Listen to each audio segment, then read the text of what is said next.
It's going? All right. So that's going to be the strategy, to have a copy of the files local and a copy in the cluster.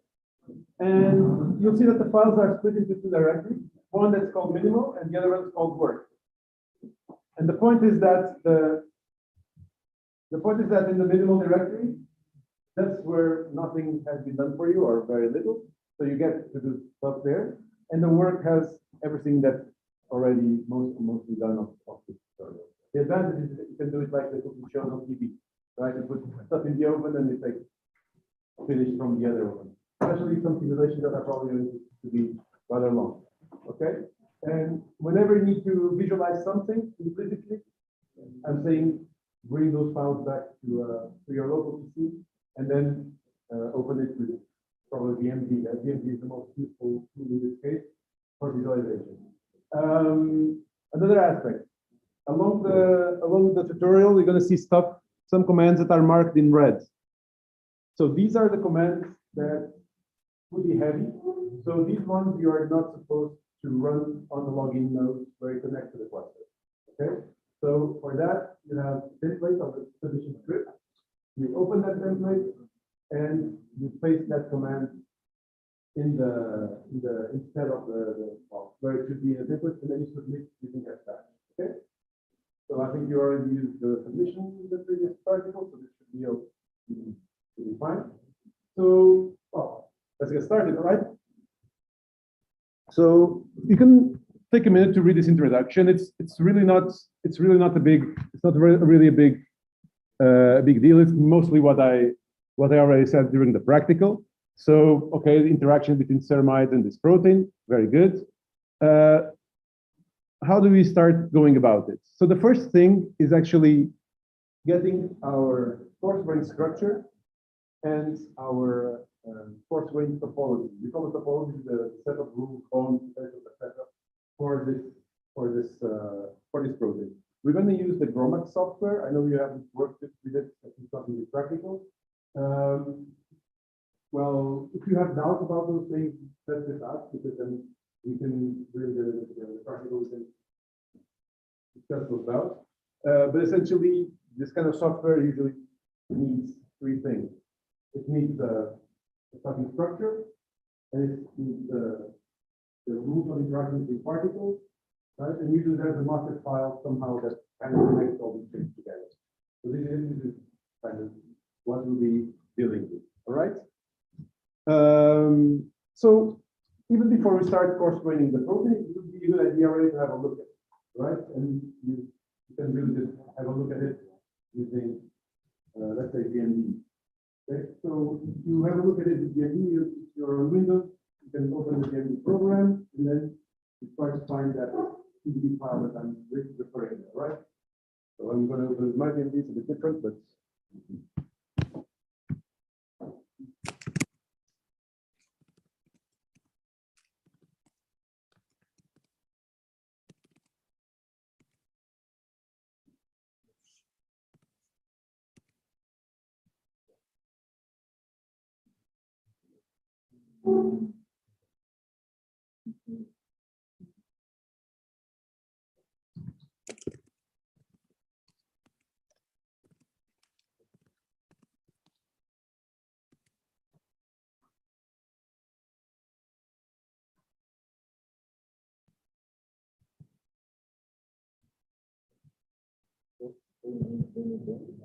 sorry.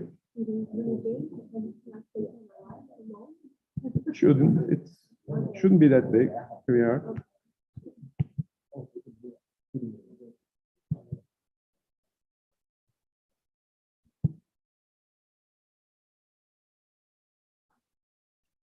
So are you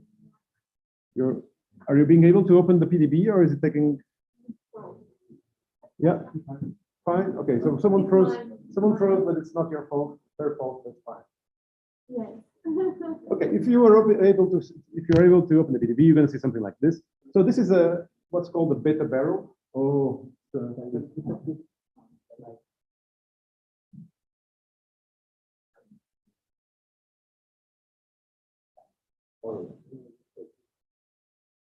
So this is what we call a beta barrel, because it's a barrel goes through the membrane in beta sheet configuration. I can just quickly choose a better representation just to highlight that.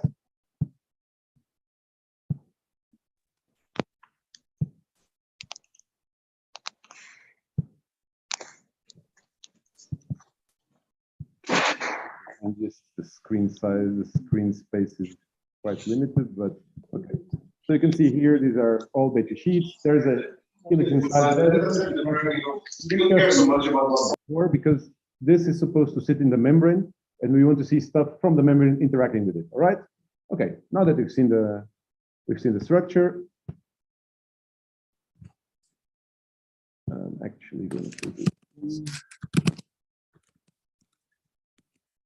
Now that we've seen the structure, we can continue with this part. So, did you pay attention to the note at the top that told you to load a couple of modules? If you didn't, do it now. So you should load the Gromax and something else, and I should too.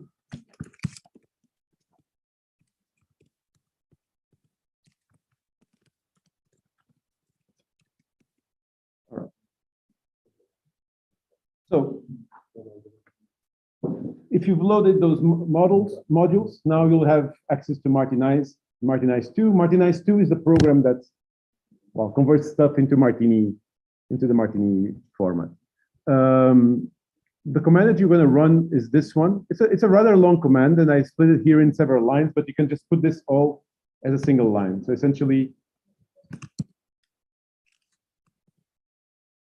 actually, I'm going to break it in several lines as well, because this is going to be hell if I try to put it all in the same. Okay. So the explanation of all these parts of the command is in front of it.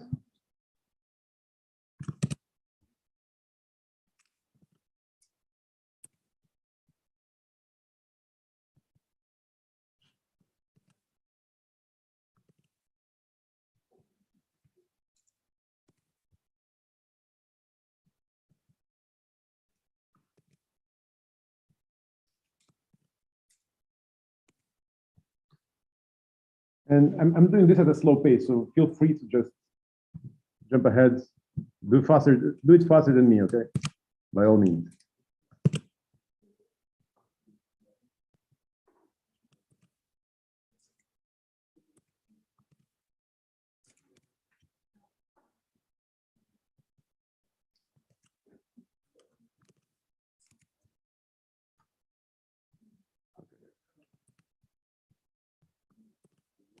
This one is tricky because you need to copy this entire string.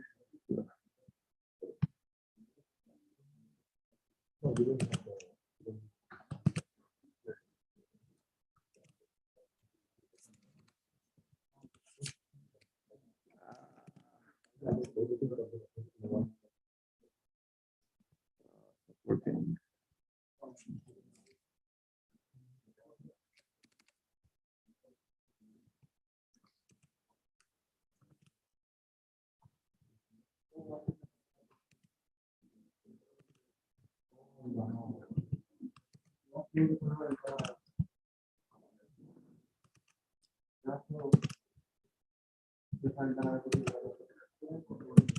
And finally,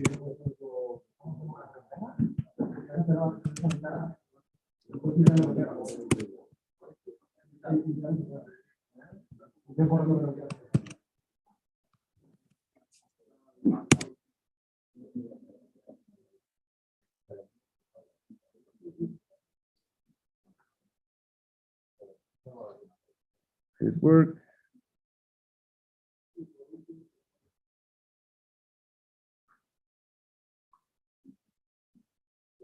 All right, so I was able to, there's a lot of copy paste involved, but you guys have mice, I'm just doing it with the trackpad, so you have an advantage.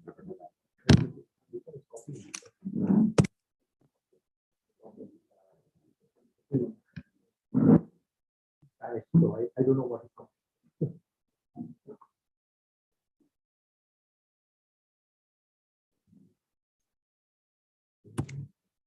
All right, now, if well, has everyone been able to run Martinize?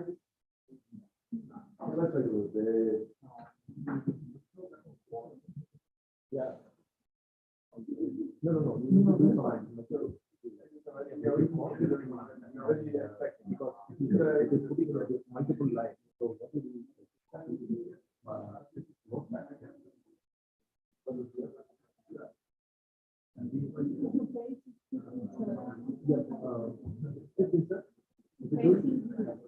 Okay. Okay. You know what is you know the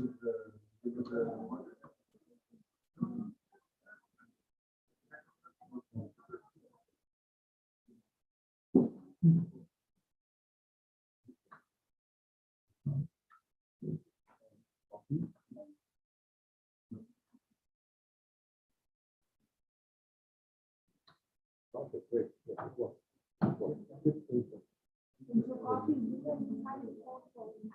Control it.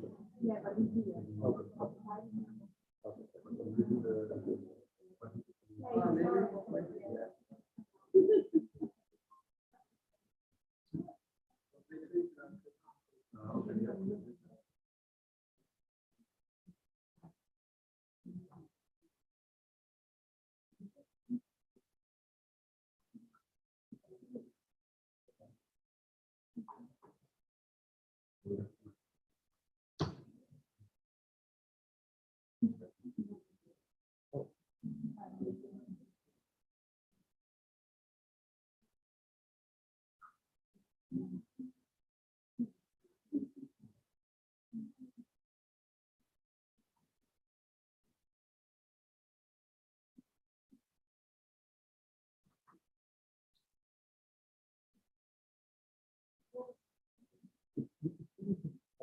I think you take a note back.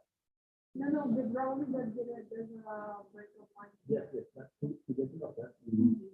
Take a note back and break the good back. But then I need to do everything. Yeah, yeah, yeah. So, you feel like you can. Oh, no. Yeah, that's fun. Oh, yeah, that also helps.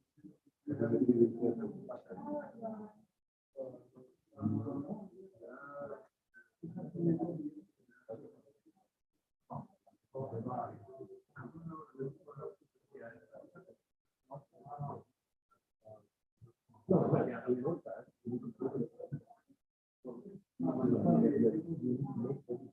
Because it's one line.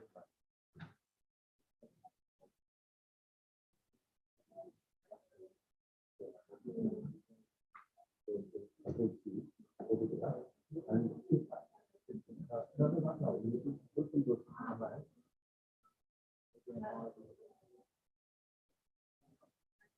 Oh, yeah. Here, this. And you put up control it. Until here.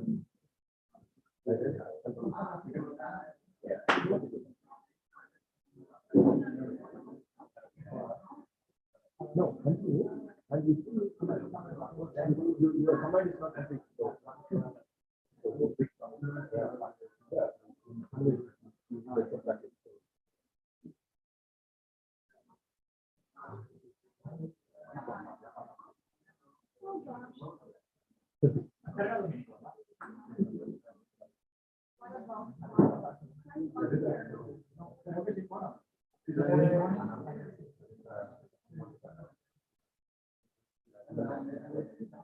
For those who have the zip file, it will be available in the account when copy the zip file from the account. Wait, it shows some error. I think it is pointing to the right.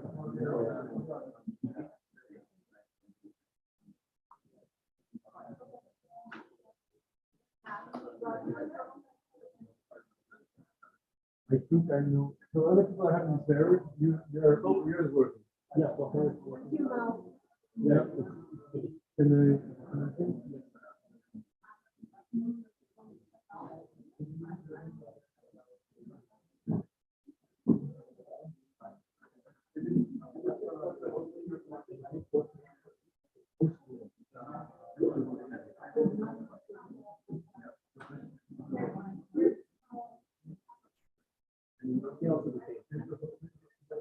I don't know why. Did you use module load mini format and one of this fixed no, and the pseudo is called this.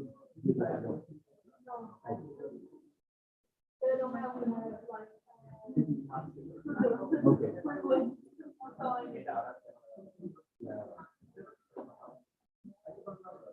But are you inside Lisbon? Yes.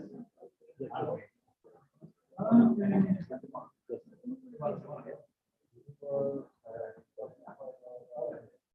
It is pointing to something Python. It is pointing to Python.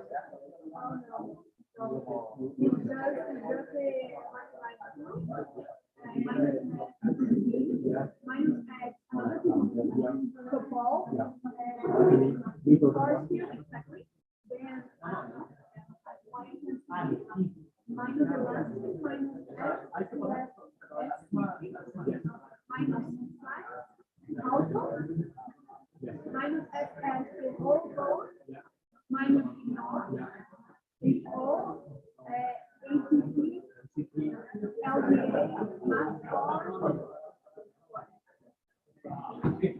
You also got it.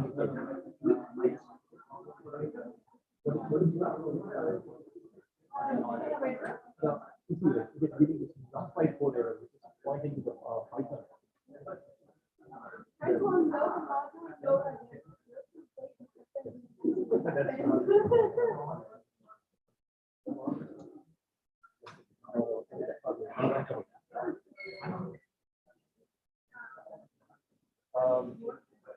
Bio 3.7.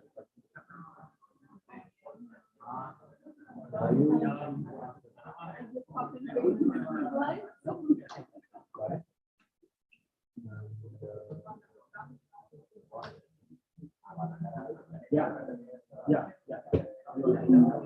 Ancient method. Just close and open it. Restart the computer. Yeah, restart it.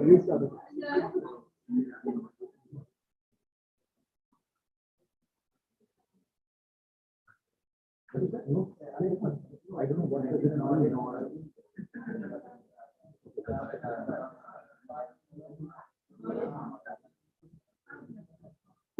The beginning is having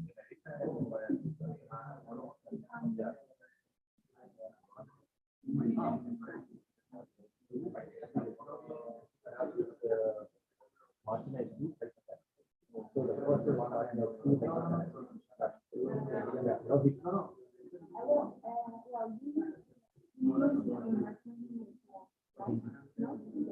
I don't what I want to learn. There is some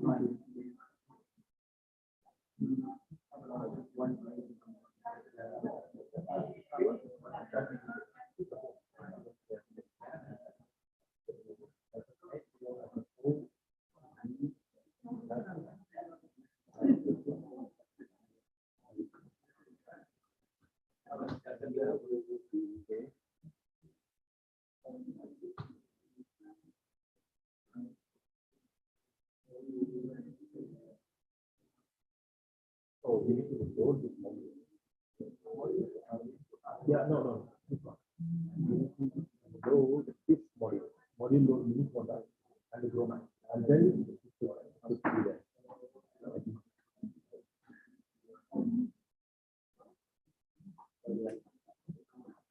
Have a look at the previous slide.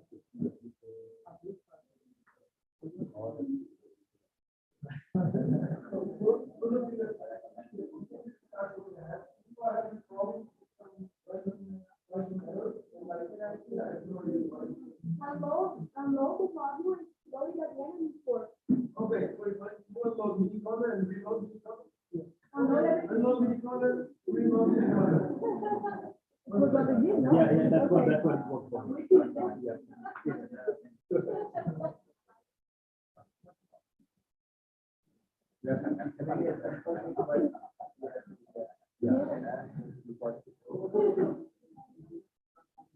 So now we have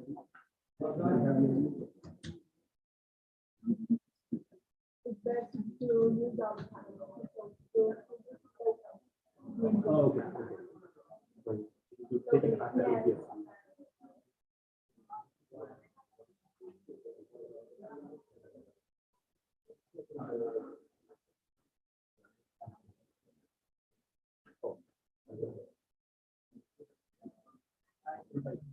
I want a new folder.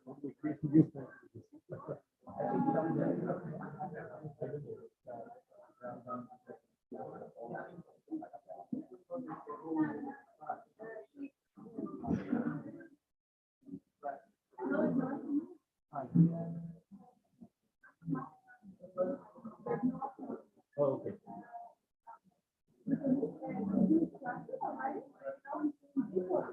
Oh, okay. I see. Okay. Thank you. Yeah, go back. We can decide that. Okay. You can like I have to extract it. seven. It's not it. That one. Okay. So you can open here. Oh,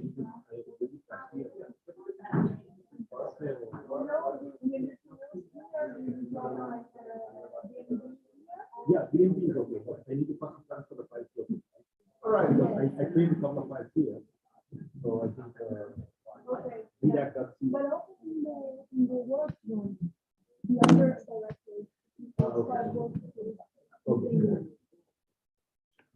So I'm going to take a look at what was produced, right? And so there's this this VDAC 1 CG PDB. This is the coarse grain structure. I'm going to have to take a look at it, all right? For that, actually, I'm going to, this is from my local computer here. And I'm going to copy this.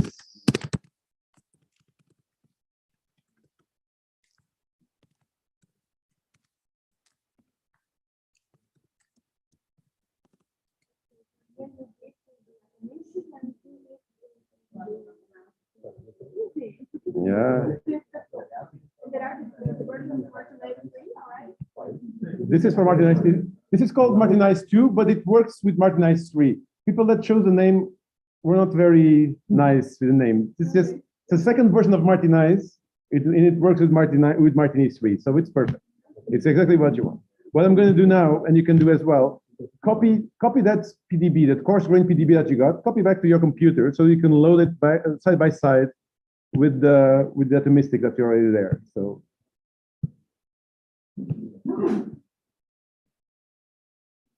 All right, so this is it. It doesn't look great. I'm gonna just choose a better representation. I'm gonna represent this as van der Waals. Okay, so this is the coarse grain. These are the coarse grain beads on top of the superimposed over the atomic structure. So you can see that it kind of created the coarse grain mapping on top of the atomic one. Looks good. It's what you expect. Next. Now, so what do we actually have next? Next. Okay, now we're going to take this structure and we're going to place it inside a membrane.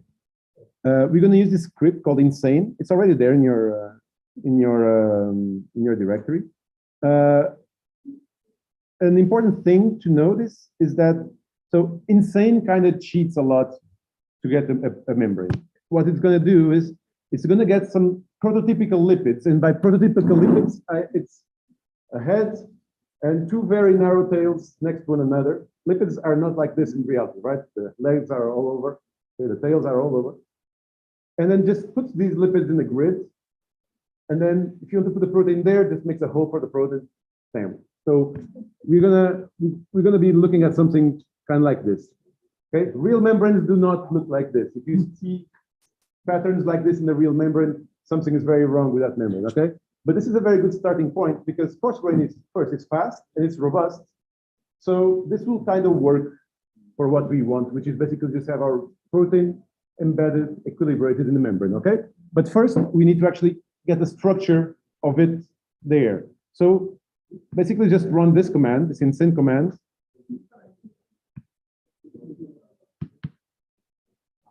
And you see the explanation of the command is all here. So take the time to read this, of course.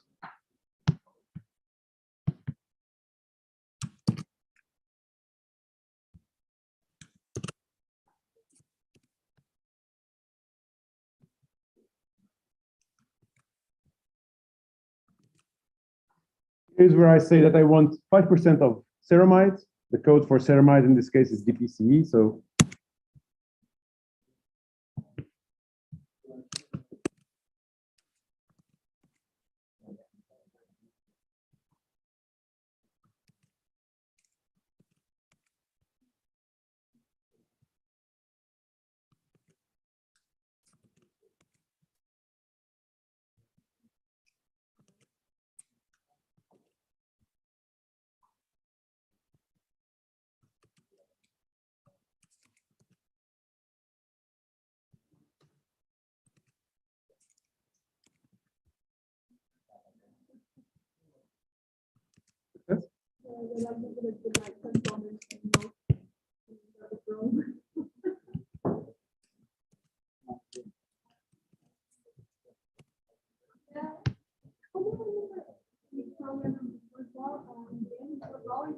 this is GrowMax. It's GrowMax. We're gonna have fun with GrowMax.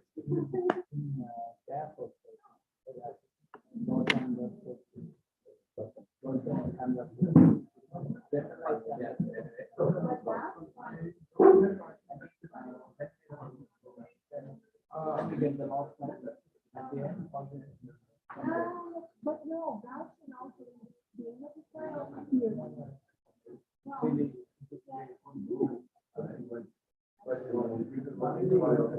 They come up every day, so they can be like to have like a computer. Yeah, to keep it in the code, so they need to let.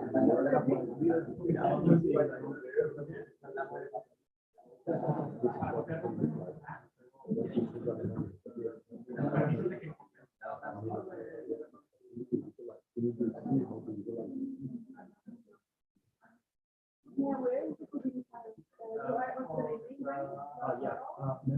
So, but in here,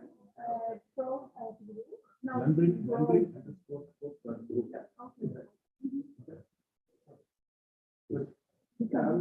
no. There's a commission, right? And there's a group that's producing.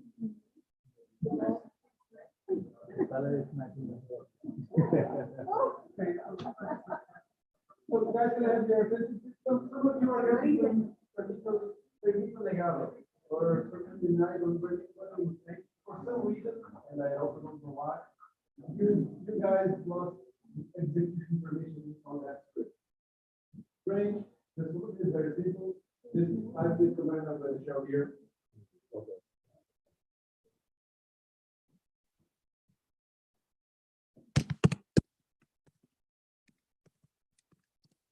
Okay, just do this and you'll be good to go, okay? And you'll be good to run. We are always in the PDF and everywhere. Oh, okay.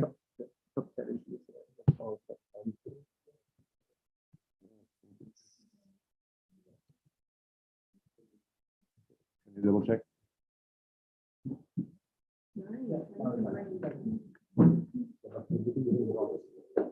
All right, so if you get something going, you know what to do. You're going to see what comes out of it. There is a file. It's a raw file. Raw files are just like these files. They're a file. Copy them back to your computer. No. More like what's in the Numbers in the tutorial. number 4. Yeah, that's it. But you can do that. Because if I like this,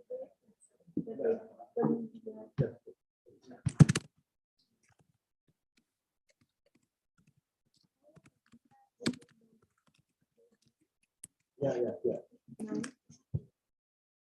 Yeah, this one.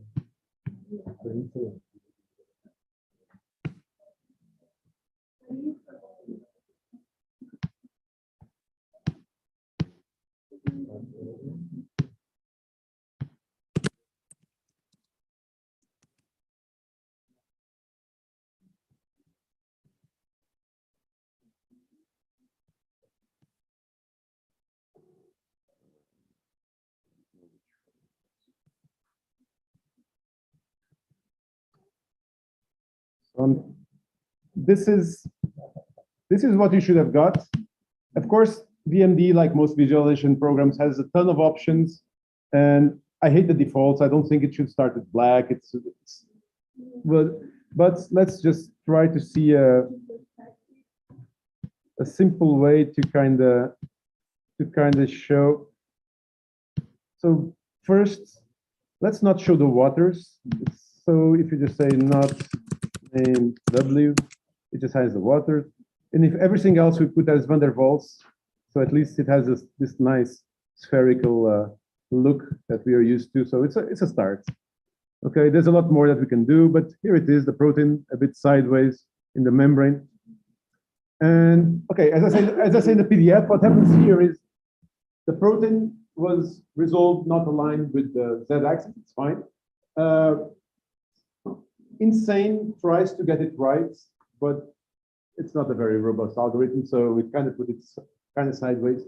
I think the system is robust enough, so we can just simulate it, and it should come back into place. Of course, if it's completely tilted, completely sideways, it's not going to be not a good start. So what you should do actually, you should take the time using PyMol or the or whatever tool you want to align it so that the core is aligned along with the z-axis, and then it will fit nicely into the membrane. Of course, in that case, you should not tell Insane to orient it for yourself, for you, because Insane, again, is not that good at doing that part.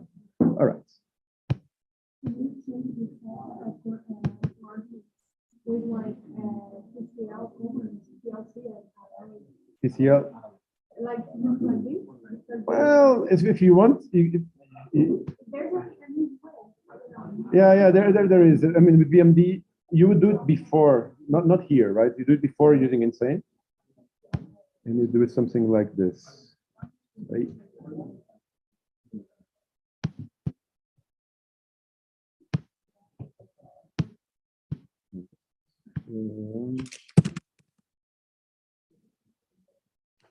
What did we call it? I'll be there.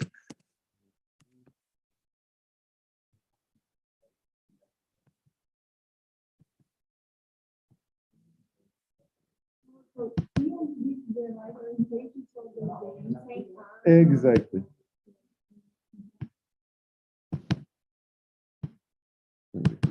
So we come here. This is terrible. This nice, great, graded. Perfect. Now I don't know how to get them back. Press escape to get them back. Nice. Let's see. So, okay, so this is the problem, right? So it starts, if I see the Z is like this, but like that. So VMD, you have the mouse mode. If you go to the move molecule, then with the right mouse button, you can do, oops, no, you have to click it, and there we go. And then the coordinates are changed. And then you'd have to come here and save coordinates in that file. That's good. We're going to use the fact that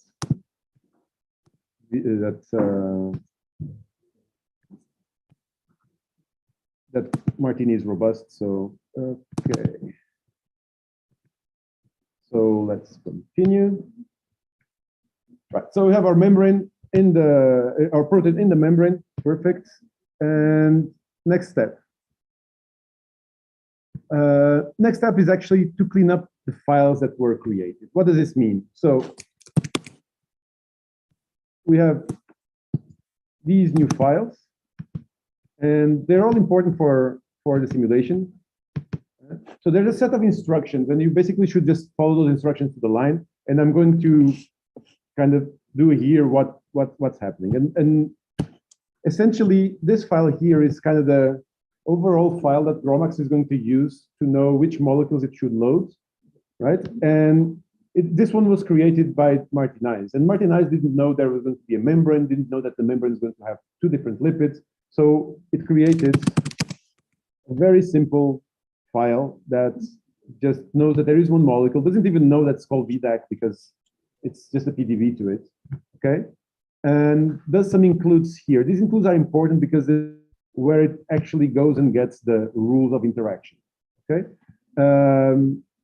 This one is the file where the rules of interaction of the protein are stored. And this is the file that has the overall Martini rules. Okay, so you always need at least these two kind of files. Okay. The problem is that this one is a generic name. The real name, you have it in the same directory, is Martini 3.00 IDP. So that has to be changed. Also, molecule 0 is not a very good name.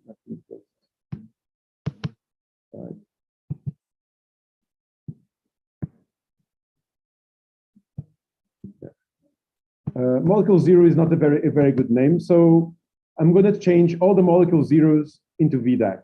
Okay, so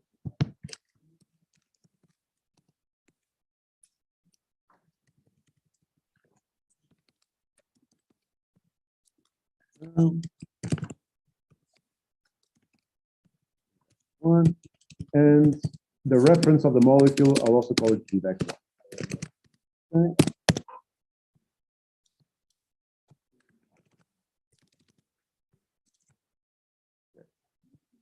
Every time I press escape, these things come back.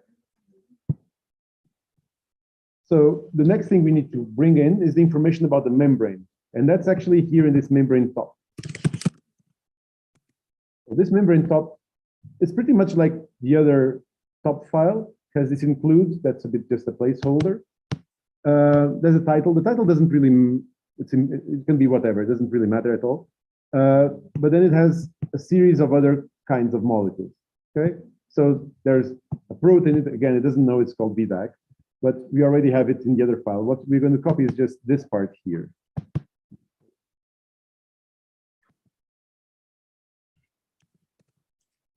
So this, you should edit these files as you're more comfortable. If you're comfortable using Nano or VI, do it remotely. If you want to use Notepad, copy the file over to the PC and do it locally.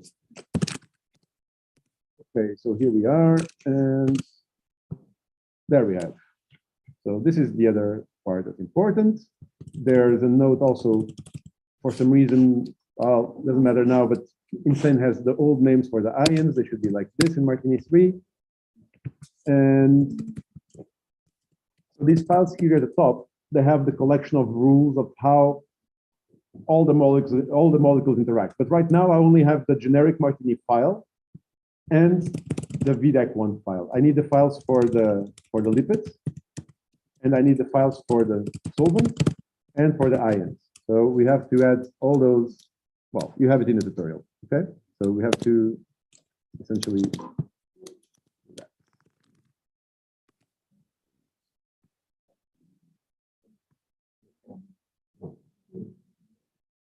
Okay, so you see that there was a bug here. Please disregard this V. I don't know what happened there. Ignore it.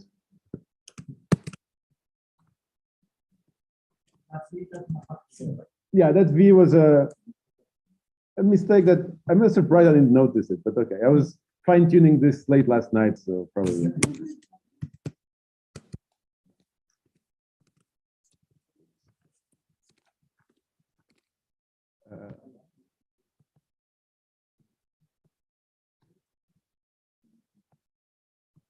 So I'm just going to check if I have everything. So the phospholipids gives me POPC.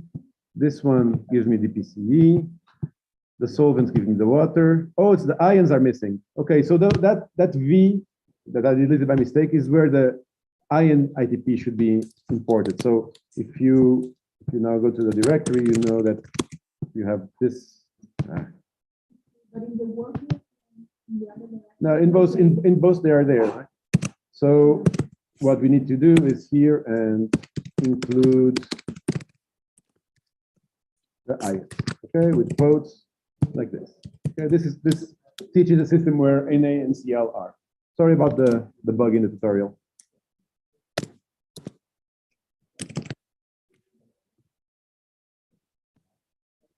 In the topology file, while you're adding this Martini VDAM, Martini, the liquid phospholipid and the ion solvent, is this some kind of an order that we need to maintain, or?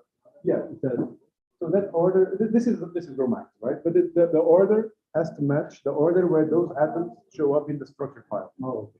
Yeah, those have to be matched. oh, Okay. So Insane is clever because it the reason why you have two POPCs and two DPCs is because they give you the top leaflet first and then the bottom leaflet in case you want to analyze them separate or whatever. So that's why you have it repeated, and that's why in that order. And the protein comes first. Right? If you get the order change wrong, it's gonna be bad. Okay, can I see that again? So because I asked this. So,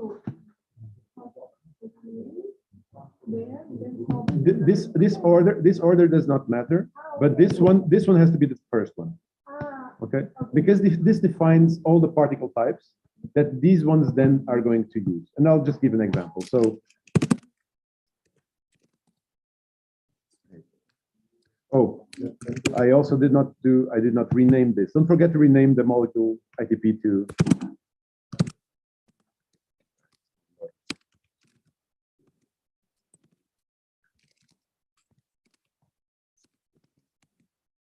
All right, so this ITP, the VDAC1 ITP, just quickly going to show you how a protein ITP looks like. Very nice. It just has a lot of comments at the top of how it was created, but essentially what matters is what comes afterwards here. And first is the name of the molecule. That is wrong, it should be VDAC1. So this is what GROMACS is going to look for when you say, oh, I want one VDAC1, and it goes into all the files it has read and sees, oh, which file had a molecule called VDAC1? You find it's this one. Okay, so this is the molecule I want. And here are the different types, the different atoms. And this column here is an important one that gives the particle type. Now, if you go and look into the Martini paper, you'll see that each of these particle types is going to have a different meaning in terms of polarity. So this is a charged particle. It corresponds to the N terminus. This is a charge, it's +1. But this is a methionine, so it has a rather apolar side chain. This is an apolar particle. Okay. This is already the second residue. So these are all residues that only have two atoms. Backbone, side chain, backbone, side chain. You can see from these names here. These are the names of the particles. They are not really important, but it's a good guide. Backbone, side chain, backbone, side chain. At some point, you're going to have residues that have more, like this. You have a tyrosine that has more particles in the side chain, okay? And these are the types.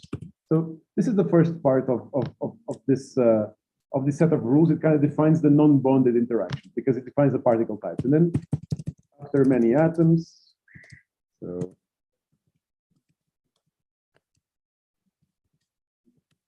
then we start having the bonds that are keeping the molecule together, and then we're going to have angles and all that. All right. So this is pretty much how this file works.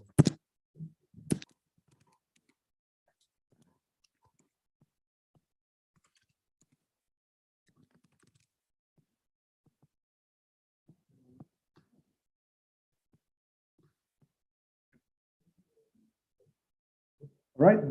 So you should have a situation a bit more or less like this. And right now we have the ingredients to do our first simulation, all right? And our first simulation is actually going to be an energy minimization. I'm pretty sure we talked about this yesterday, yeah? No? Energy minimization? Yes? No?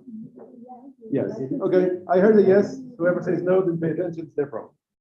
So we're going to energy minimize it. Essentially, we're starting from a very, very tight configuration, and we want to relax all the atoms with respect to their potential. The ingredients we need for that, as I said, are this overall file, then the individual ITPs for the components of the system that they're already included here. Fine, and we need a starting structure. Okay, this is going to be our starting structure. And we need to have a set of rules of how the simulation is going to go. In this case, even saying that we just want a steepest descents energy minimization. I call it em.mdp. In GROMACS, they are called MDP files. If you want, you can look inside the file. It's actually pretty small. It just says that we want the steepest descent, how many steps, a lot of rules about the non-bonded interaction. I'm not going to go into a lot of details about GROMACS. It's not the point here, okay? The way to bring everything together is using these commands. here.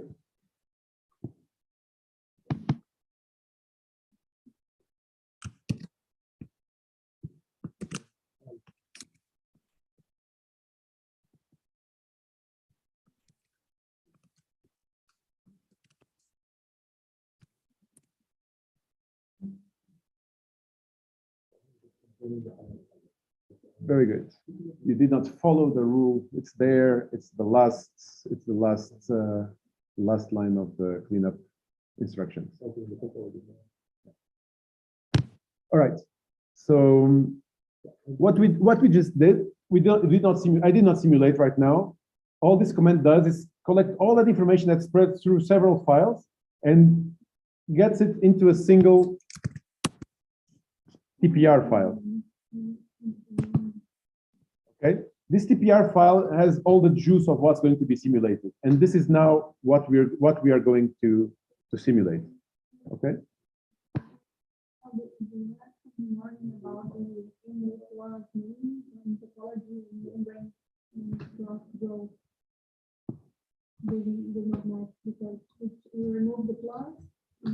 But those warnings are fine. Okay, so that's why we actually already said that when we ran.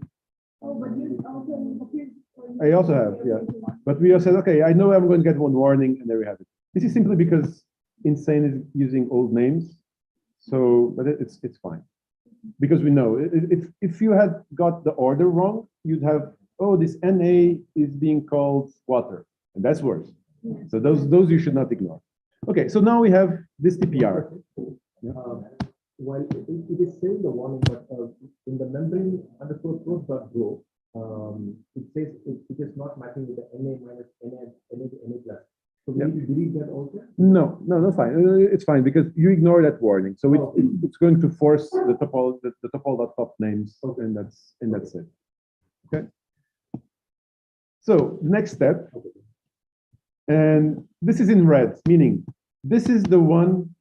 This is one of those that you have to run in, submit the calculation.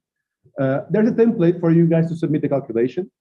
And I just now realized that the template is too simple. It will work for this case, but it will not work for the next cases. And we're going to see why. But essentially, you're going to copy this command. Where is the template? The template is called job template. Okay. And if you open the job templates, there's an obvious note saying paste command here. And you're going to paste the command here. Okay, there we go. So this works just fine. The situation, what happened is that this is simulated in the Scratch directory of the computer where it's going to run, which is not the current directory. So this TPR has to go there. And then it's simulated and then everything gets copied back at the end. So that part is fine. The problem is that when you use other TPRs, this is going to break because see, I left MD TPR. So maybe to be future-proof, just do this. So you copy all the TPRs. So when you do other TPRs, this will also work. Okay. So this is the first fix. Then later we're going to need to fix some other things, but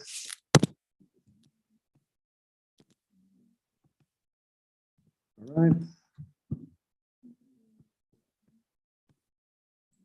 If you want to look at the script, essentially it sends the TPR there, then runs it there, and then when it's done, copies everything back. Oh, this is also not good. Sorry, something went wrong, guys. This is important. Good that I'm looking at. So it needs a an asterisk here. I don't know how this got skipped. Okay. So your template should now look like this. You can save it as, well, you can save it as the same name or save it as some other name, up to you guys. Okay. And after you have it,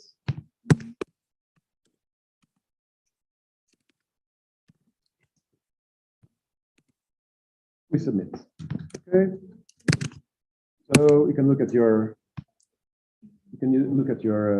queue, and It'll take a little while to go in.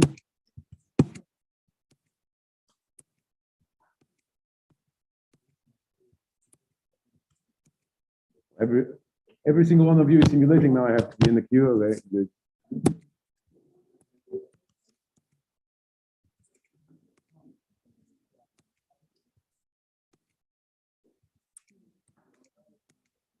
Okay, I'm in.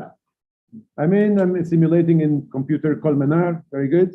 So we start getting output in this file here. And this is just the progress of the minimization. So right now, 500 steps have gone by. The important thing here is basically this value here and this here. That tells me what's the overall potential energy of the system. This is negative and quite negative, so it's probably good, but the force is a bit high. There are still some atoms that are not super comfortable. Usually we want forces here at most to the 10 to the power 3, but usually 10 to the power 2. And well, we're still not even halfway through the minimization, so it's getting better already. Now we're at step 2000. This is a 5,000 step minimization, so we're probably going to get somewhere better still. So it's going lower.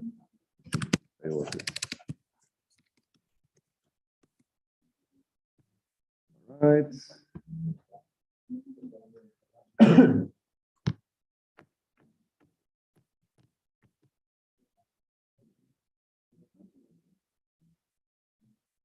Anything?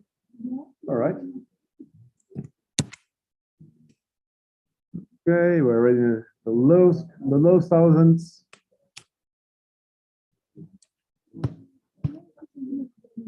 Mm-hmm.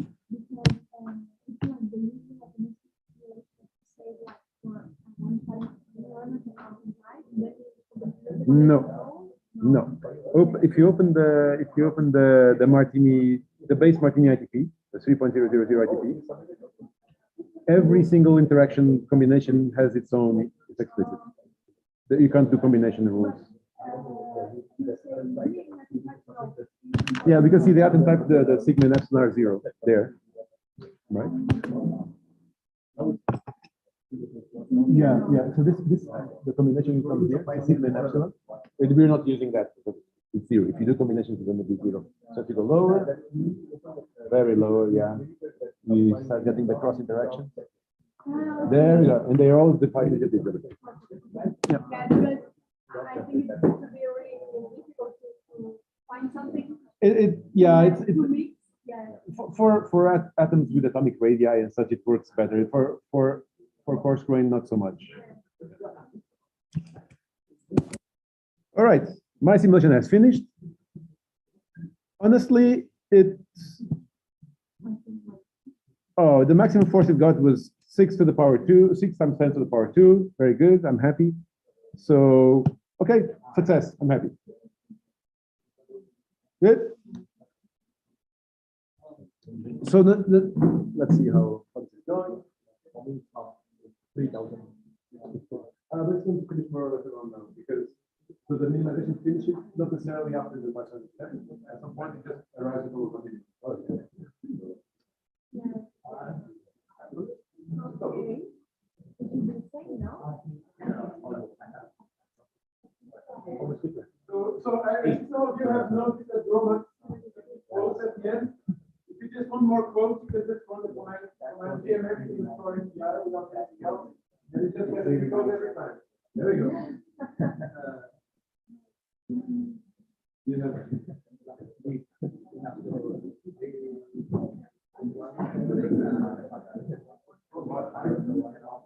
Yeah, I got one. If you're running, I don't know whether it's so that the part that because you had But we got 8, 1, and the 3 and the 2 are ions. Yeah, because it's like if we have a maximum number of steps in it, Yeah, it has. try to find minimum. Yeah. To go. So You like the maximum 8 something, but I got 1 something. I got 3. Yeah, pretty much.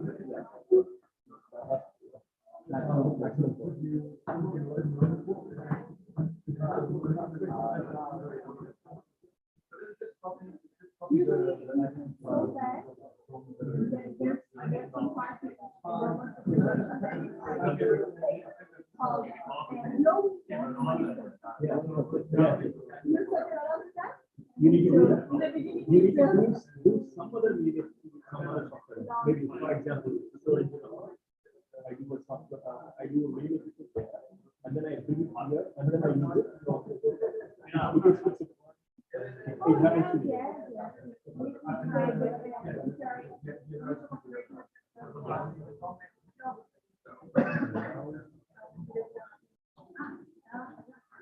I like the term. It's so horrible that it's fucking like everything is slowly. But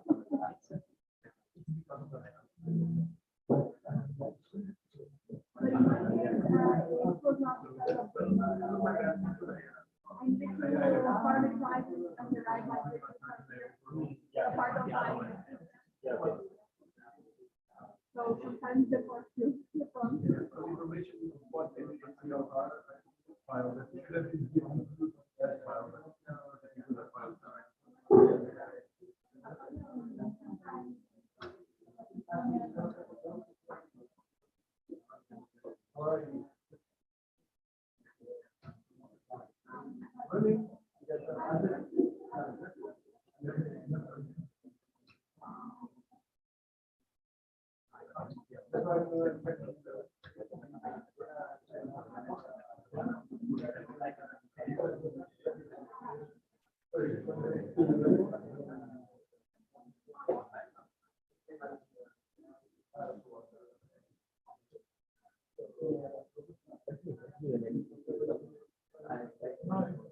Oh, okay. Copy that part.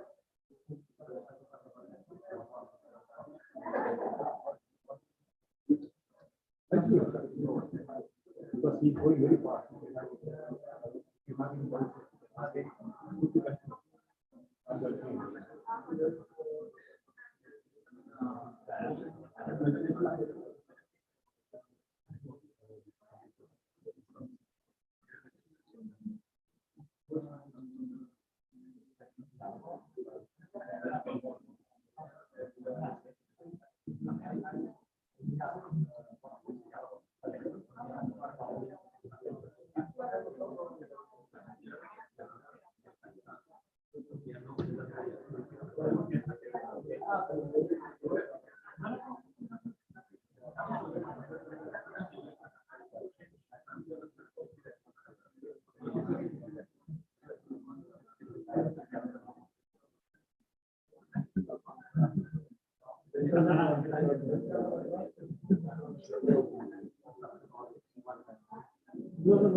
In this one, in this case, it is one.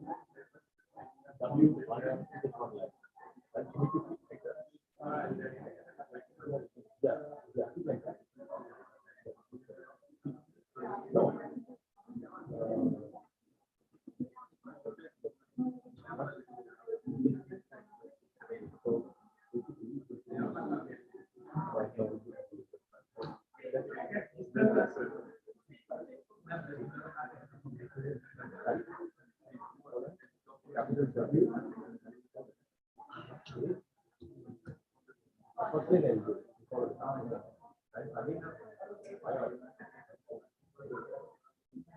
Right? Usually 4 pounds again. Yeah, it's so weird. This good enough. This is quite up. Yeah, but it's okay.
No, I just did it. Oh, no, I just did it. I just did it.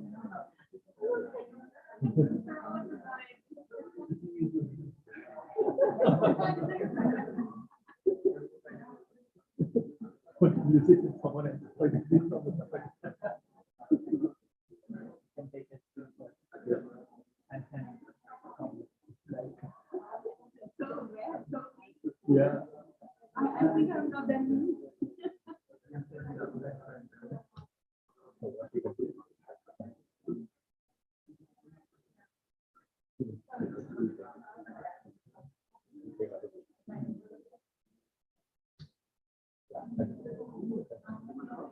Change the name to just type this enter and this sign is 17 enter.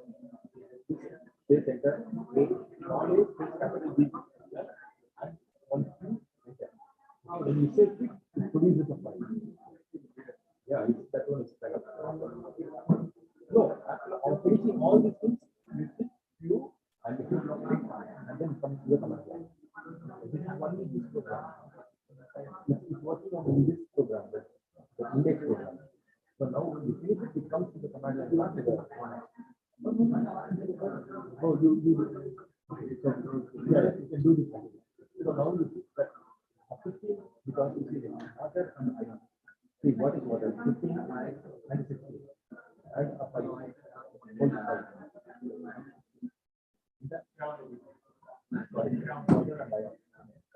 Pretty much that's the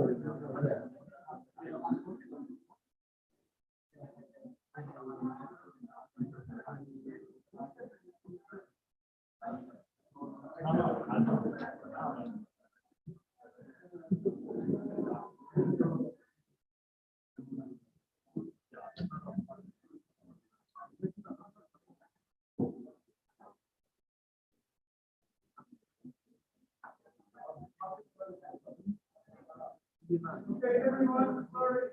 I still want to hear what I said earlier. Next up, next up. But that is actually there in important part. Another include of the IM ID. Okay, so you're going to do another include, and in the second directory there might be something IM.ID, and that's what it is. That's why I know. Then it's fix a lot of problems. Okay, carry on.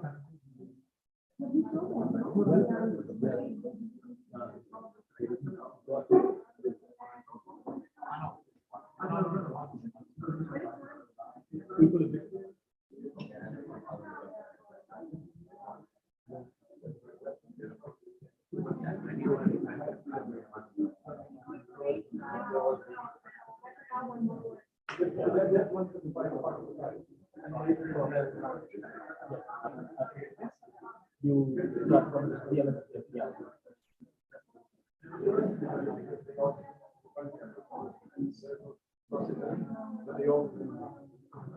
Take 30 minutes.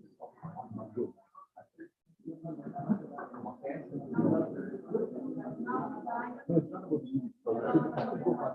Small one. Next one is actual MB. So it's going to do even more.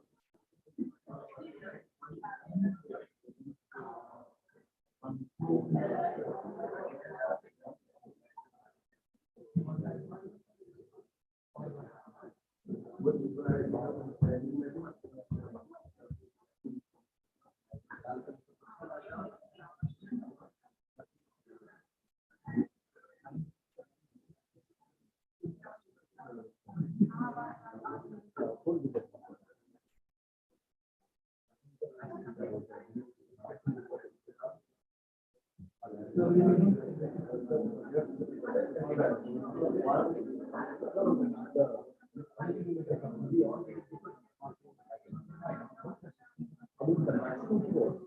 So we are similarly can say that's very perceptive of you. Oh my God. And earlier I was saying, it should be the same. It's okay if you and your colleagues get different maximum forces. Insane has some randomness there where it places iron. So the output is not always exactly the same in terms of structure. Hence, that is worry about that. It should be fine. It should be fine. It should be fine.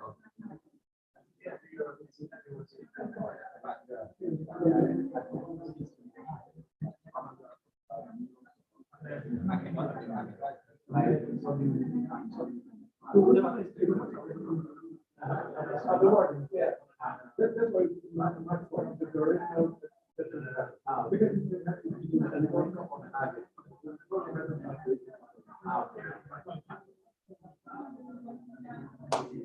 all right, we're going to be moving on to the next step. We're going to equilibrate this thing. And by equilibrate, we're going to give it pressure coupling, and we're going to give it temperature. Right? So nothing's actually going to start moving. Right now, they move their the local minimum. They're going to start moving, and there's going to be pressure, so we're going to start coupling the pressure. It's a specific kind of coupling when you have membrane. You have to couple the X and Y separate from the Z. The point being, if there's an event in the membrane that say creates tension, and the membrane is like fan, that causes pressure, you don't want to expand the water as well. Right? So this is the profile. If you're curious about these things, you can always expect it in the file. That's where all these fine, okay? But I'm not going to go so much into that detail here. All right? There's also one thing, especially because of the temperature control. So when you thermosize, and probably we talked about that yesterday about thermostat. You did, right? Thermostat? No.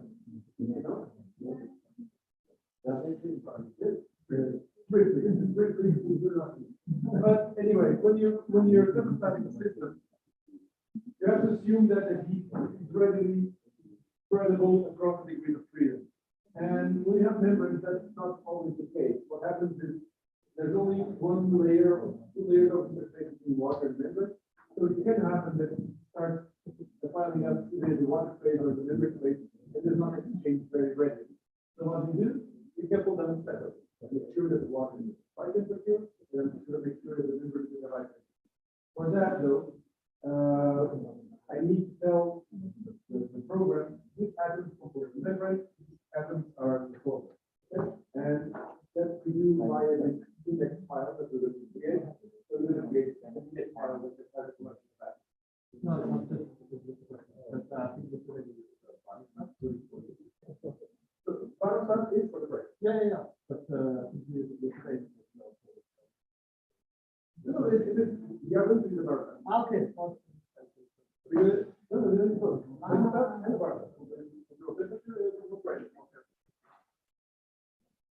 If you look at the EQ.mdb, I call it EQ for equilibration. You can see that there are several definitions about that. All right. So.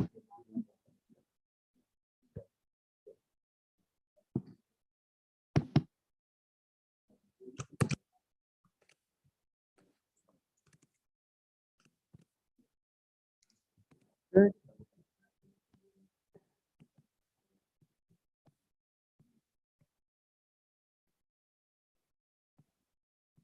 Right, so I'm running this interactive command. It's called make ndx, and what it does, it allows me to select the groups that are going to compose my larger group.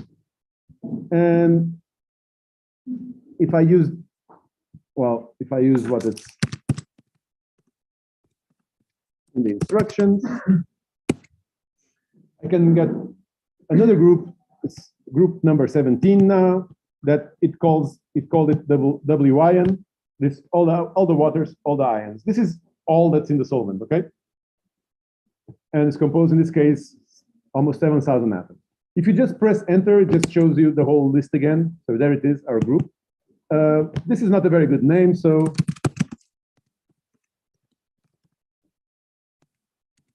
now it's called solvent. Okay, and there's a ton of, or there's several logic operations you can do. It's not the most intuitive program, but there is one very useful here, which is the not.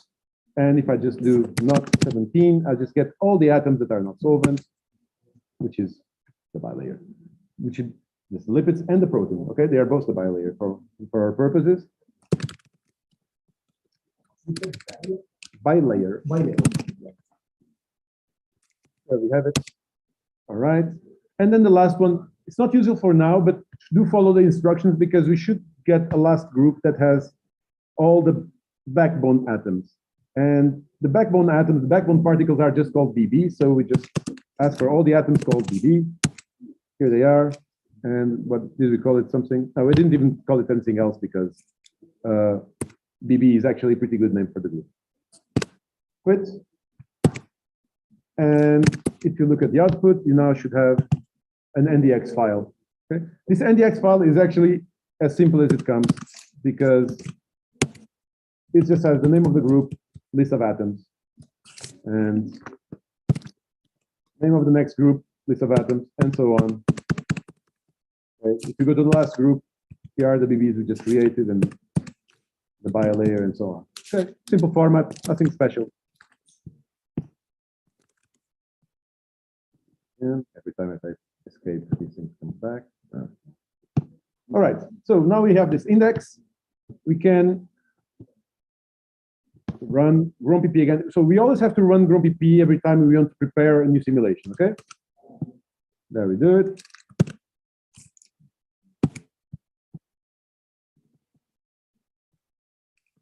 Now our output will be EQ TPR, okay?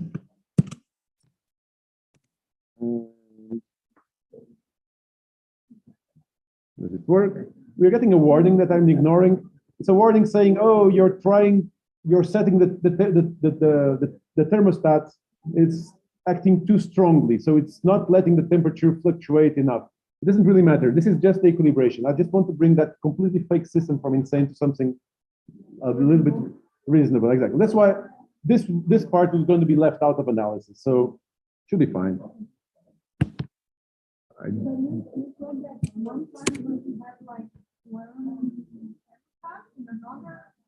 They are going to be thermostated to the same temperature, but their control is going to be independent.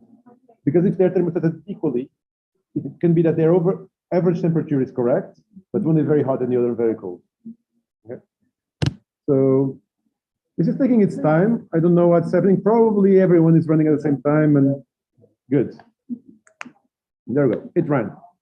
Now, the next command, it's in red. We're going to use the submit script. So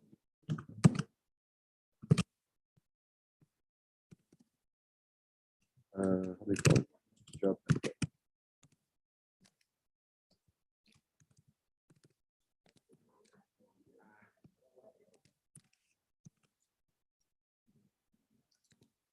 Okay, so this should work. Yeah, this should be fine.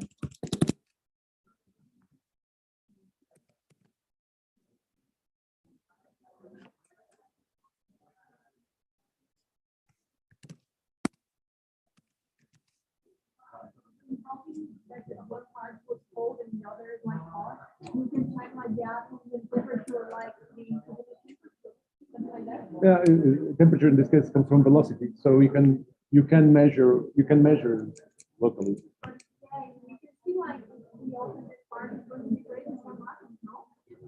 No, it's not that bad, but let me just submit. So yeah, no, at least it's running while I answer your question. No, well, it doesn't go ballistic, as you say, because these are condensed phases. So you're not going to be see ballistic water or so. What happens is, let's say that the membrane starts heating up and the water starts cooling down. At some point, the water just turns to ice, and you get a solid block of. Yeah, it's the analogous problem to something that's called the flying ice cube. Even happens. It can even happen in proteins. If you're just simulating a big protein in water, it might happen that the heat is not effectively dissipated or exchanged between the protein and the water. And if there's some situations that preferentially cause heat to be generated in the water rather than in the protein, or in one of the places versus the other. And it's normal it does because the computations are not going to be the same in the different cases. it will start happening. So if you have a global thermostat, the single one for the entire system, the water heats up a bit. And what it does, oh, that's in the other way around, it's cooler. The protein heats up a bit. And the water does not, just the protein heats up a bit. But overall, the thermostat sees that the temperature increases. So overall, it's going to slow everyone down a little bit. But now what you have is that the average is on zero, but the protein is a bit hotter, the water is a bit cooler. If this is a consistent source of heat, then it will happen again. At some point, you have this big difference. You freeze the water and you have a very hot protein, or the other way around. You freeze the protein and you have very hot water, something like that. And this is something the integration part, but if you don't have like really nice integration, then when you remove the thermostat and so on, it's going to be bad or no? No, we never remove the thermostat. No, here no. No, we are working in an ensemble. It's the isothermal, exactly, isothermal isobaric thermostat. So ensemble. So we're going to keep the thermostat. Yeah. What we're going to do in the next step is we're going to use a more realistic, a bit more expensive, and less tight thermostat. Okay, so it's that the fluctuations are more. Because I always thought it was that the actual, like, I was talking to thermostat. Yeah. But did I feel like in solid where you can integrate it, not understand that much, and then it's like in theory it's going to be like. You can. There are calculations. It's called the NVE ensemble, constant volume, constant energy. No, but so why is one using NVT and NVT? Then you NVT. put it in and it's like and then you remove the thermostat and it should it's still and I never seen that because I believe it was like Well, not exactly. Depends what happens in your system. There might be exchange events, heat exchange. Heat becomes created. So if you have a solvation, you're going to release heat, right? So those things will always come. But if you are already close to equilibrium, in principle, yes. Yeah. It will still fluctuate a lot. You're going to have a lot of fluctuation because velocity is going to be transformed into potential energy and then comes back. You know, you have this constant exchange. But yeah.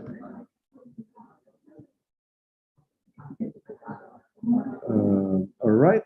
So I'm simulating. What's the output here?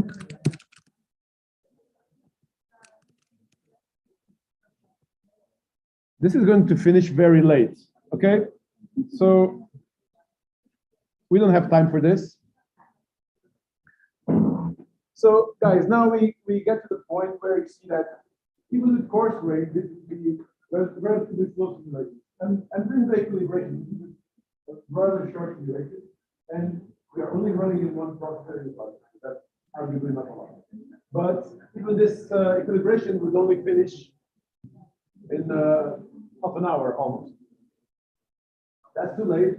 It means it's time to do the cooking show trick. Okay, we just don't go to the second level and trick take the pie that's already baked from the work direction. Okay, so just go to the work directory and we copy over the stuff from everything that's EQ, right? All the XCP that comes from the EQ and stuff. Okay, and we're gonna do the preparation for the next step.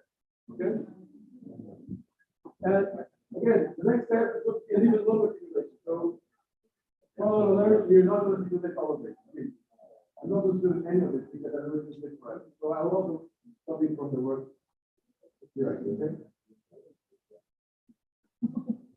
So we are copying EQ and also MQ. Only EQ. All the EQs. I'll give the example here. So first, it's if you're already simulating and you want to cancel it so it doesn't overload the computer and unnecessarily, you can just cancel.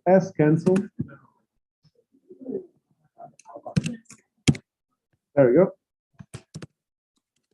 So the works. So all these files. The target is all these files. Okay. Yeah.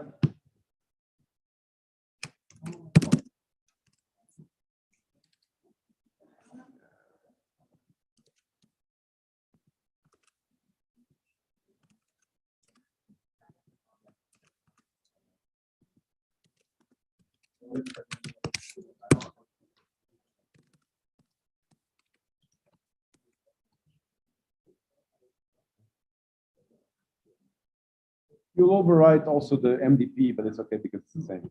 Because don't forget you have this one here. Forget you have this one here. You have, if you're gonna overwrite this one, but it's fine. All right. You might want to bring this EQ XCC to your computer because now you're gonna see it as a movie, right? That's one of the cool things now.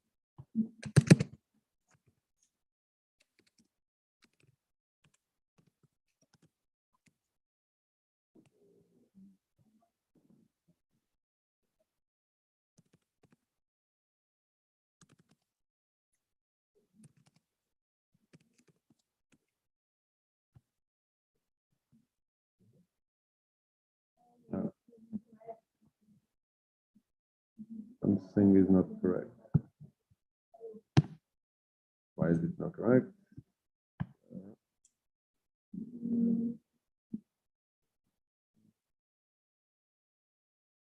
I know why. So the EQ XCC might not be exact, they might not have exactly the same number of atoms that you got because of the insane randomnesses. So you need to actually copy over this eq.grow file and then load both.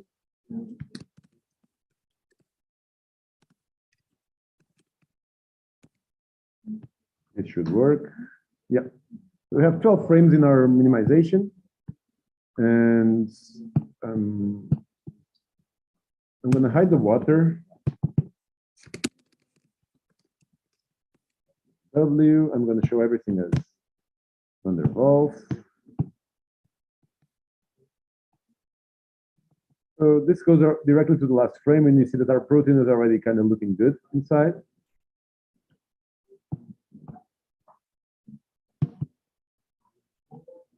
And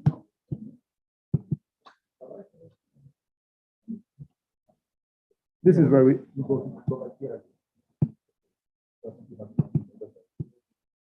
where it started, where the protein kind of sideways with the lipids all kind of artificially aligned, and over the 12 frames, and I cannot show both things at the same time, but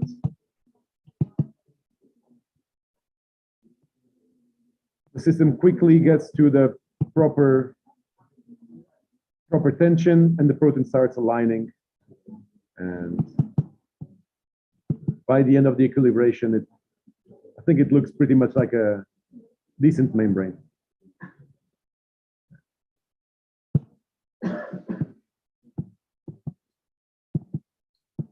All right. Okay. So with this, we are good to go for what we call the production run, where actually we simulate much longer. In view of the time, honestly, since we are not going to simulate because it is a heavy simulation, I would just copy the files from the other trajectory, from the other directory, okay? I'm doing this because also I would like you guys to see some of the results and some of the outputs of the simulation. So we are also going to skip one part. It's all in the tutorial, so you can later do it at your own leisure. The part where sorry, let me just share this.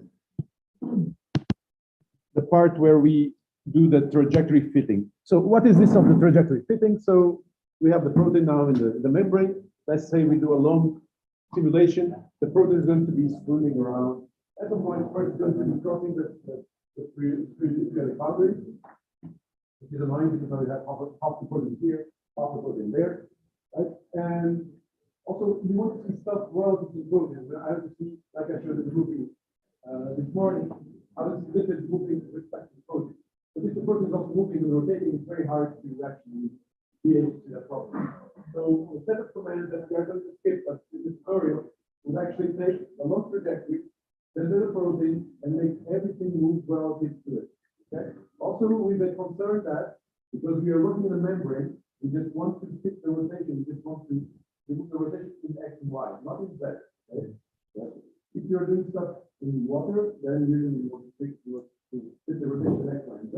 When you're doing membrane, you should only fit in X and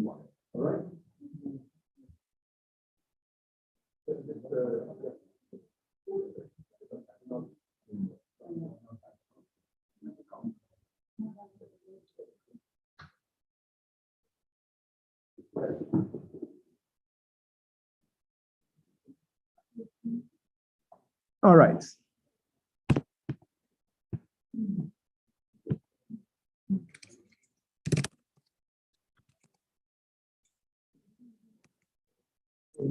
Actually, I will just work here in the works. And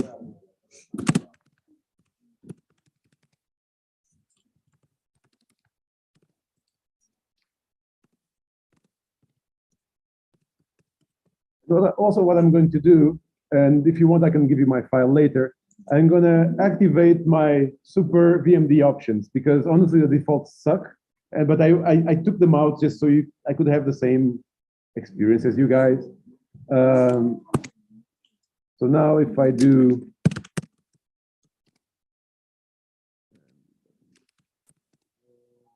and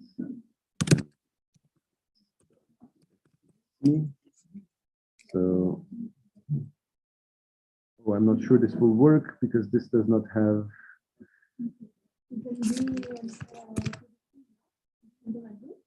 No, it's sorry. It's because this one has. Oh no, that's correct. Yeah, exactly. Yeah, correct. It's essentially the fact that it doesn't have the water. That's the important. So it has the same number of atoms. How do you generate this? It's the next steps that I'm skipping. That's in the tutorial. Okay. How large is this file? Is it going to explode my computer? 312 megabytes.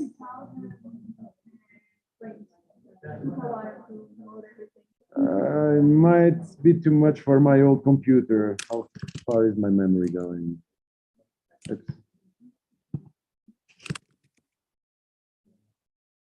It's fine. Oh, here it is. Okay, so you see my defaults are much prettier. Okay, white background, no perspective, cool colors. All right. So now we can start doing. Wait. I have to reshare this so people can see what's happening here. There we go. So now I can do the rest of the tutorial. Let me just see.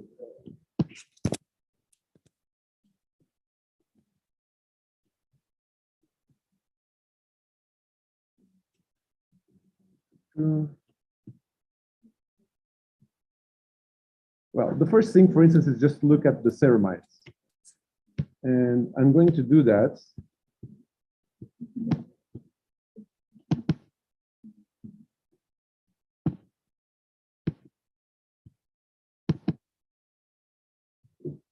By creating two representations. One where I have the ceramides, and another where I want the protein. So the protein, there's many ways to actually refer to it. All the particles are called BB or SC something. So I can just do.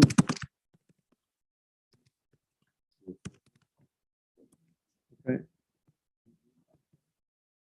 Sorry, I was too quick. Okay. This is a regular expression. This just means SC followed by any character. Okay.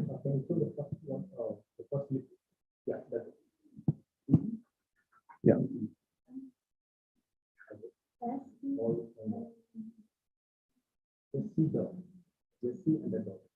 But it has to be in quotes.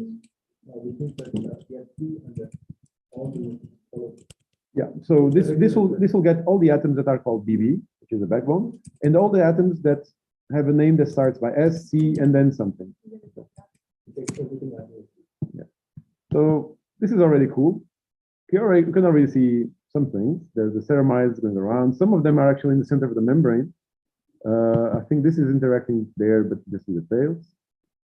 One thing we can do here, we can color this by residue type. So this is going to color, oh, not this one. The protein, I want to color by residue type. So white is going to be apolar, green is polar, and the blue and red are cationic and anionic. Okay. This distribution makes sense that has a lot of white in the middle because it's a membrane protein. So the apolar stuff likes to be in the center. Perfect. This, I think, is our glutamate, the one that is the binding site. I think it's this one. I'm not sure. Yeah, it's the one that only one that is facing inward, right? And the rest is the ceramides. There's tricks to show this in a different way. I mean, for now, it suffices.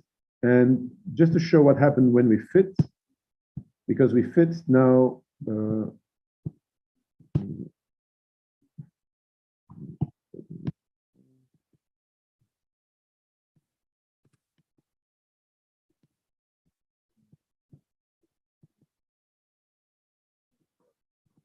Because we fit now when we play this this movie, our protein is like it doesn't move. Okay, so you can do the same with your own worked trajectory. It doesn't move because I remove this rotation, so I'm just looking at the behavior of the lipids around it, and I can already see that some lipids they like to stay around the protein in some spots. All right. Now we have 5 minutes. I think there's 5 more minutes, right? Well, Ponte is not here, so we're going to stay for forever. The tutorial goes about 2 ways to kind of measure these interactions. One is to use a GROMACS tool that simply will just count how often, or for every frame, count whether you have contact between the protein residue and the ceramide. Essentially, this will allow you to have a plot where you have the whole protein sequence in the x-axis, and then a frequency of how often it comes into contact with the ceramide. That's already something useful. I will leave that one for you to do the commands, but you can already see the output because there's contact fraction PDF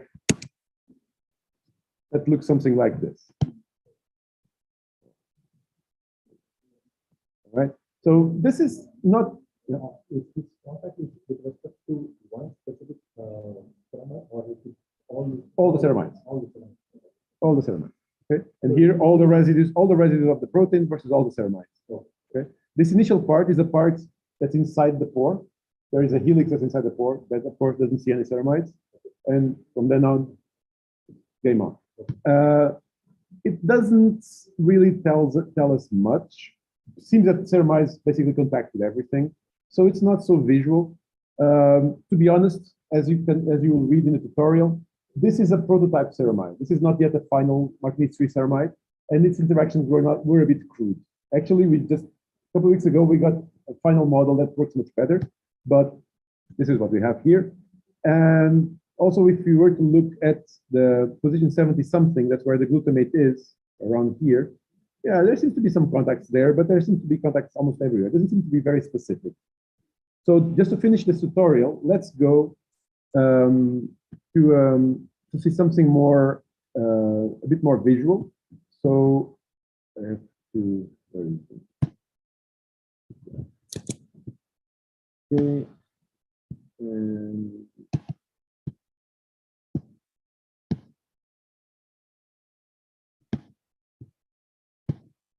what we're going to do is use VMD to do a pretty cool analysis, okay? And essentially, we're going to use this tool. It's called the vol map tool. And we can select different types of particles. And what's going to happen is the following. Imagine you have a system that is restricted, and you live it on a very fine resolution. Let's say you put it at 2 angles. Then for every frame of the system, you're going to see whether there is a ceramide capture in that region. If there is, it's the one of this point is not. So you do this for every plane, and you sum all these groups here. So the region where the ceramide never present is here. And the region where you have the ceramide inside you have these regions. So you can get to the average of the plane. So it's not going to be 0, it's 0 and 1. But 0 is never there, 1 is there. So you can imagine now you have a given space, and there are zones where the value, the height of the ceramide is there, and zones where the ceramide does not have to be there.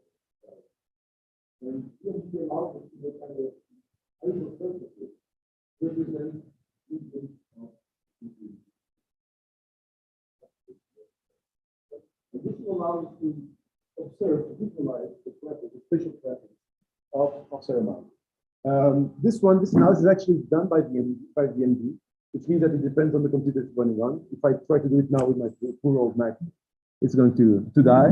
So again, I'm just going to rely on the pre-worked file because who can show. So how this works is we have our system here, and I'm going to load some information into it. And so in the work directory,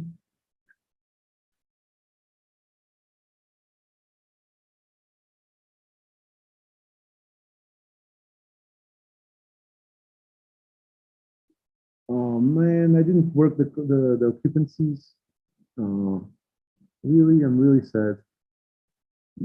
Guys, I think you can actually do that because your computers are more powerful. So you should be able to actually compute that. And because right now I won't be able to. I thought I had it.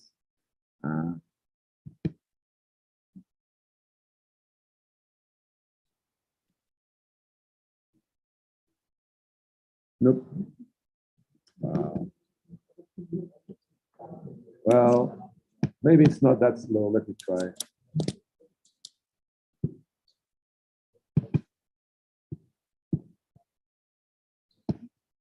So I'm going to try and see what happens. Full map. I'm going to select the head group of the ceramide. I forgot the name of the head group of the ceramide, so I just check the ITP, and I know it's AM1 and AM2, the names.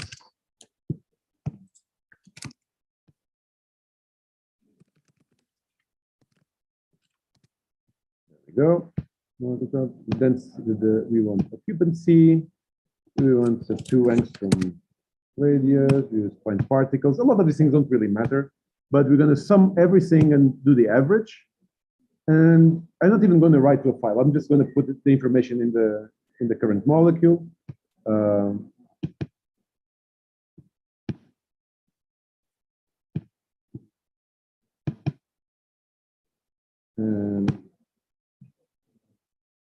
create map.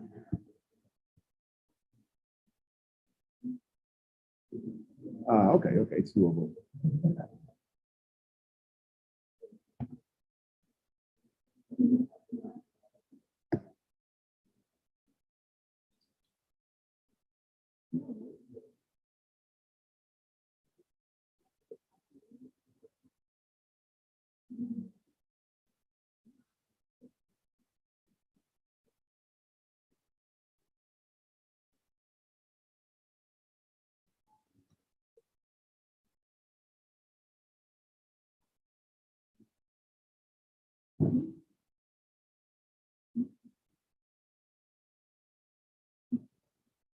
All right.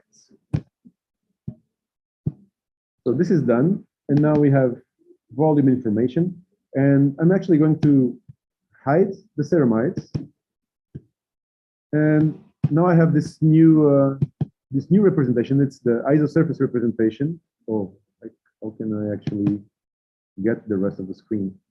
And I need to choose something that's below the limit of the screen, but the resolution is limited.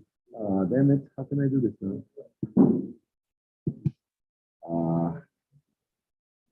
Damn it!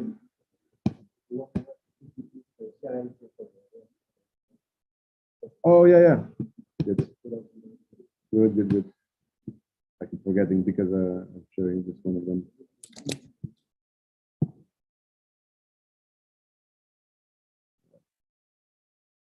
Problem is, I don't even know where. No, this is just the VMD window. This is just the representation. I want the whole. Wait. Give me a second. Sorry about that.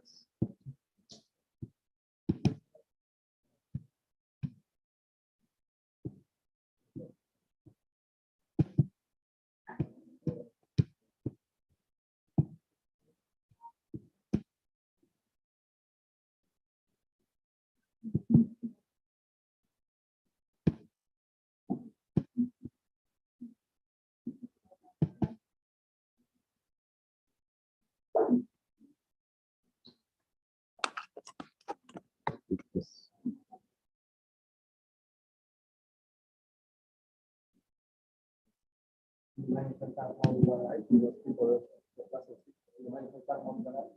No, of course, it's going to be a bit harder here, but.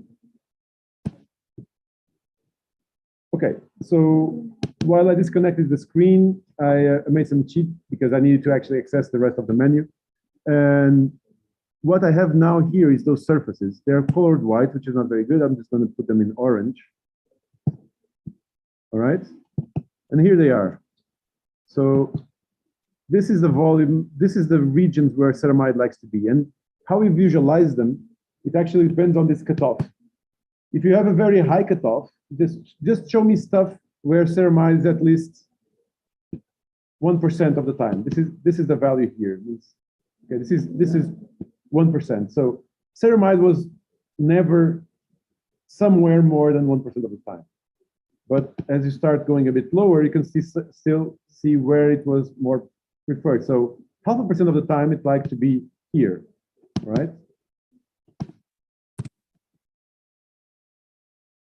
And there, okay. So there's a couple of spots. These are the places where it stayed the longest compared to other places in the box, all right?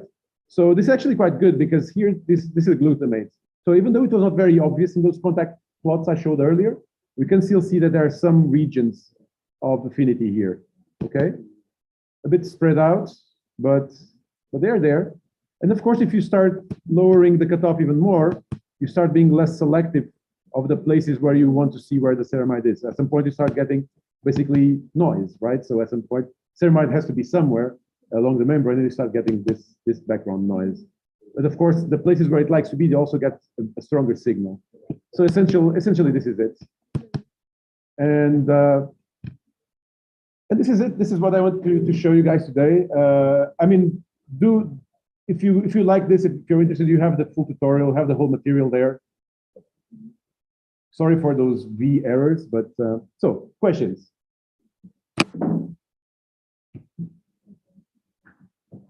Let's put this in a bit better cutoff. Good here. There it is. Maybe you can choose another color.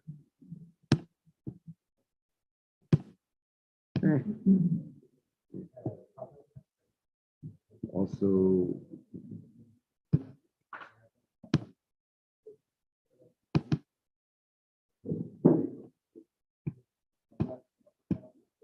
I can also change the drawing method of the protein to quick surf. Quick surf is always a good choice because then it looks like a nice surface. There we go.